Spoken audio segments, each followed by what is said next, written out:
this gorgeous dust.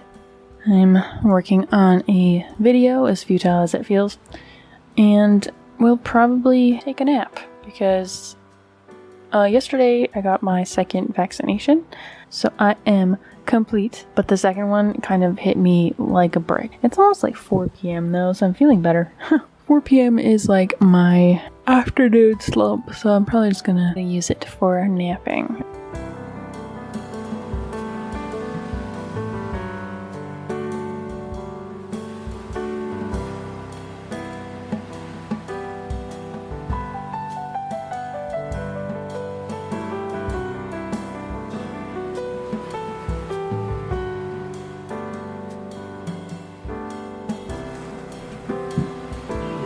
Container's just beeping. Uh-oh. It's free. Whoa.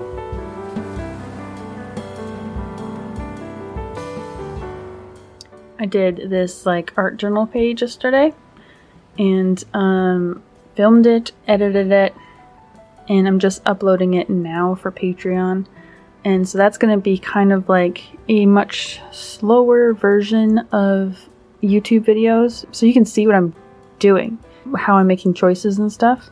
Finish the first initial edit of a bunch of sketchbook scans because I thought I want to make a little sketchbook zine. I don't have like Illustrator. I bet you it's easier when you use an actual publisher program. But I'm gonna do this manually, and so what I end up doing, make a tiny little booklet and stick all these images into it where I want them to go. And then I can take this book apart and label all the pages so that I can digitally compile things. But I like doing this. I like making tiny little prototypes of stuff. They're very cute. Other than that, I feel like I'm just diving ahead and getting a head start on my Patreon stuff. We're hoping to go camping sometime this month. I don't want to be in a rush. I'm doing pretty good. Ooh, look at that. What a life. Friday now.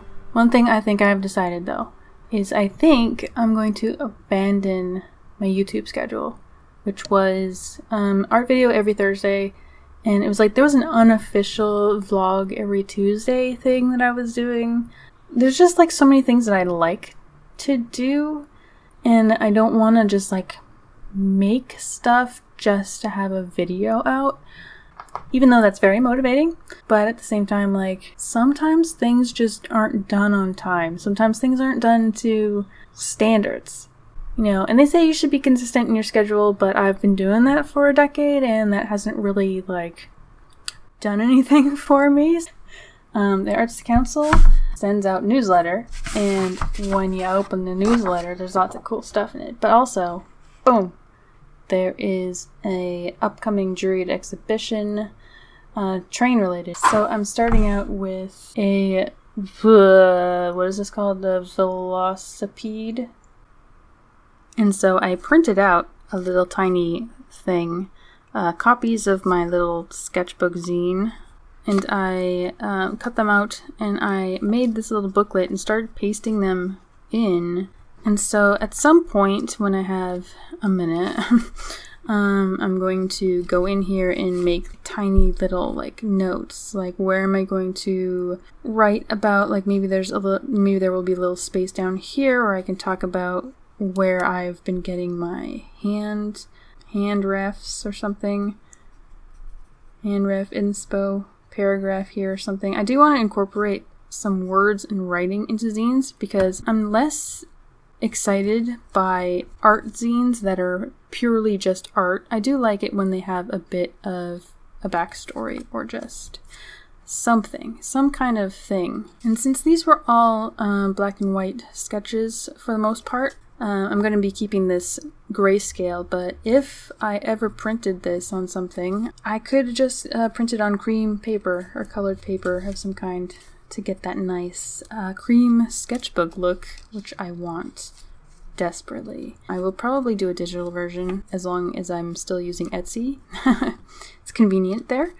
I could do some spot color, and what spot color is, if I remember my yearbook terminology, is say something like this. I might go back in and do a different version where this is done in bright red. Do any kind of accents here and there, or any color. But what it is, it's just one single color. So now that I have all of my pages arranged and marked with numbers, so that if I start putting it together digitally, I can just, so this would be like file A, and this is what the first side would be this, and then the other side would be this. So this would be side B, A and B, side C, and that'd be one file, side D. I'm sure you know what I mean.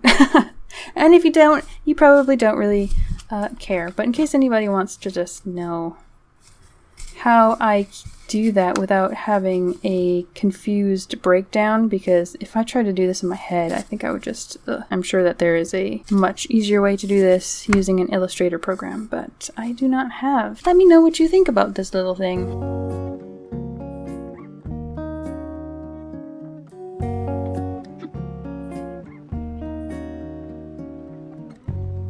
Working on the paint the train, blah blah, painting. I'm having trouble, I can never keep the tape down. I know that that's what the brown stuff is for, but I don't like it. For a ugly stage painting, this is looking pretty cute. But tomorrow I am going to my art friend's house. Get yourself an art friend in real life, because I am so low in energy right now. And I feel like art friends give energy instead of taking energy, and I really need a session. There we go. I have pre-done some art journal pages because I'm trying to keep this up for Patreon, and I also just have so many sketchbooks that I'm started and never work in. I've just stuck down like a focal image and some like random crap so that while I'm away I can just like doodle in it or do something. I did do one layout that is just slightly toned gesso, because like I said, I really wanted to try something that wasn't just collage, acrylic paint, doodling. I think I used to do art journaling that wasn't like that, but we'll see.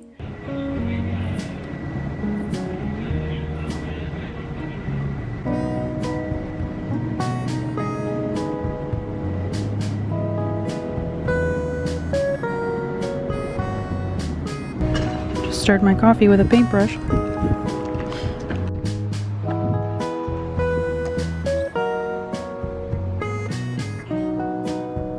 You gotta censor that for sure.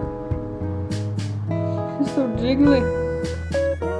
You know what I mean? Like, you can look at your art and Not according to Ted Danson in my dream.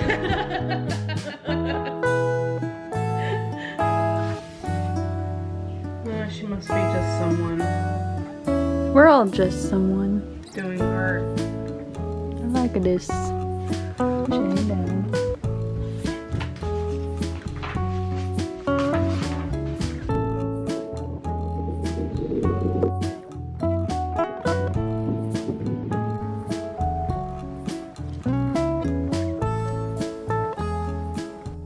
View from the desk today. It's Saturday. Trying to make up for the time I took just hanging out with my friend, although I did lots of good art journaling during that time. I'm really liking what's happening here. Everything's getting a little bit less distinct, so I just need to pull out some of that details and lines and stuff, and then I'll be done with that. Actually, I could probably show you. It's mostly a Patreon thing. I did want to share it because of what I said about art journaling methods. I tried to do one that didn't have any collage on it and is mostly watercolor stuff. And so I drew a bunch of frogs. We found a pond just full of frogs. I decided to draw some frogs from memory. I did practice a couple of frogs during Patreon sketches. This one looking a little whaley. It's an origami page, and I saw an origami airplane. I'm like, that's a nice shape. Why don't I just draw origami planes? I have some child drawings, a presentation of child drawings, which I love child art because it's always so much more imaginative. Like, this is a snake. I asked if he had just eaten something, and she said, no, he's just fancy. I'm like, okay. So this is a snake when he is fancy. And here is a fox with a bird flying, I think. Another fox on the back. Here's a fox and frog. Very nice, very nice. Here is a frog that's painting. It's not just a painting of a frog, he's actively painting. And he's got glitter on. Heck yes. And more frog. And frog. Frog in the sky, frog in the water. That's what's happening here. Absolutely. Maybe that's weird, but I do sometimes like to use some of these cute little drawings in scrapbooking and art journaling.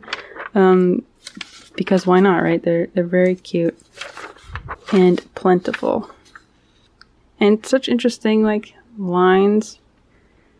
I am so glad that I found this and took a chance on this paper because you can get such deep, rich colors. This is only 3 layers of paint right there. And they're not like dark layers either. I was trying to do them really light. Like, it looks like this. Like, that's how much I was using.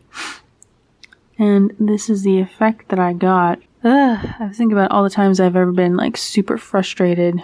And now like on this paper, I found it was actually difficult to get the light colors a little bit. I just kept having to thin it and thin it and thin it until it was just like practically water. And it showed up so nicely. Same with these crows. That's only 2 layers of paint right there. Dang.